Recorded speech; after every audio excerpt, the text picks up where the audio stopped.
नाशिकच्या पंचवटीत jogging track असलेल्या Shrikrishna garden समोर साकारलाय 7 मजली देवीदास हाईट प्रकल्प। मग येताय ना आजच आपला फ्लॅट बुक करायला देवीदास हाईट्स मध्ये। आमचा मोबाईल क्रमांक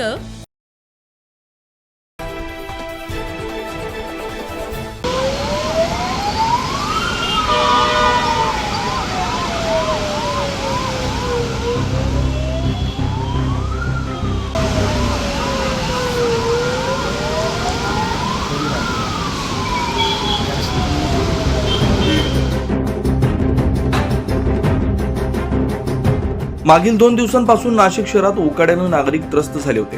काल सायंकाळी 6 वाजताच्या सुमारास शहरात पावसानं जोरदार हजेरी लावली, यामुळे काहीसा दिलासा मिळाला। मात्र तासभर पडलेल्या पावसानं शहरात अक्षरशः दैना उडाली।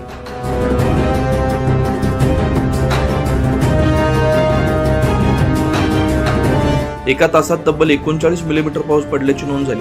विविध ठिकाणी खोदकाम केलं असल्यानं खड्डे भरले, माती रस्त्यात वाहून गेल्यानं चारचाकी अक्षरशः खड्ड्यात अडकून पडल्याचं चित्र पाहायला मिळालं। तर मुंबई आग्रा महामार्गावरील उड्डाणपुलावर पाणी साचल्यानं वाहनाच्या तासभर लांबच लांब रांगा लागल्या होत्या। 2 तास वाहतूक ठप्प झाल्यानं रुग्णवाहिका देखील थांबली होती। तर शहरातील भागांसह बाजारपेठांमध्ये पाणी साचल्यानं व्यावसायिकांची मोठी धांदल उडाली। तर शहरातील निम्म्याहून रस्त्यांना नदीचं स्वरूप आलंय। 9 न्यूज महाराष्ट्रासाठी प्रतिनिधी अनिल केदारे, नाशिक।